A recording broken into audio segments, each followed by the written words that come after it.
දියගොඩ වෙසෙන විශාලතම සතුන් දෙපළ එකම රටක නිරීක්ෂණය කිරීම සංචාරකින්ට ලැබෙන දුලබ අත්දැකීමක්.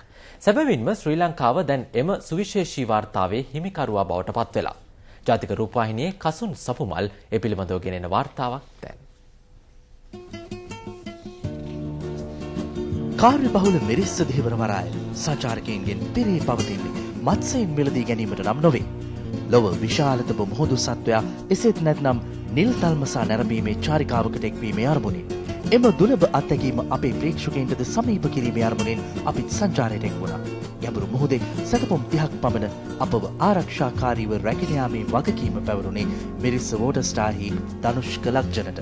ඉන්ෂුරන්ස් එකක් තියෙනවා. ඒ වගේම ලයිෆ් එකක් බෝට් එකේ වැඩ කරනවා ලයිෆ් ගාඩ් දෙන්නෙක්. මොකද ශ්‍රී ලංකා නේවි එක තියෙනවා. අපි කොච්චර වෙලාවක් මොකද කතා කරනද හැමදේම අපි එයාලට දැනුම් දීලා තමයි පිටත් වෙන්න ඕන.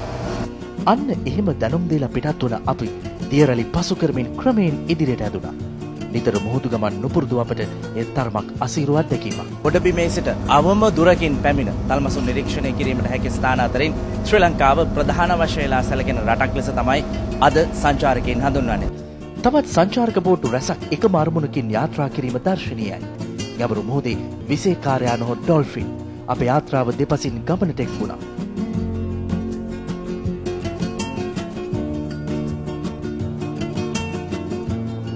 ධනුෂ්ක සැබවින්ම අත්දැකීම් බහුල මඟ පෙන්වන්නේ. පැය 3ක පමණ ගමනකින් පසු ඈත මුහුදට දැස් දල්වා බලා සිටින්නට ඔහු අපව දැනුවත් කළා.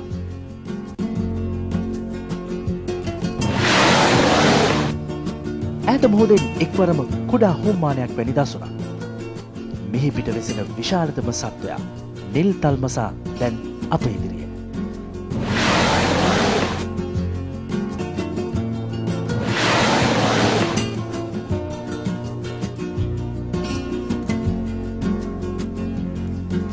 විදේශකයන් අපේ රටේ ස්වභාවික සම්පත් රස විඳිනු සියසින්ම දැක ගැනීමද සතුටක්.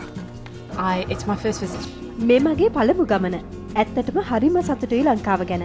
ලංකාව ස්වභාවික සෞන්දර්යයෙන් අනූන තැනක්.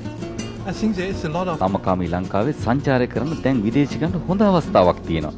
මේ තත්ත්වය ඉදිරියේදී තවත් වැඩි වෙයි. මේකෙන් 30කට අධික දිගකින් ටොන් 141ම වූ බරකින් නිදහසේ දිය කෙලින නිල් තල්මසා විද්‍යාත්මකව හඳුන්වන්නේ බැලයිනොපෙට්‍රා මස්කියුලස් යන නමින්.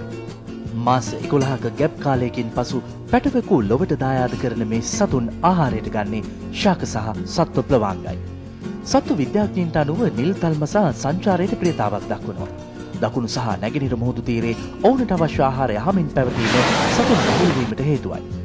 ඩෙසිබල් 180ක් වැනි අගයකින් මුහුදු පතුල කිලෝමීටර 1000ක් දක්වා විහිදෙන පරිදි ශබ්ද කරන්නත් නිල් තල්මසුන්ට හැකි.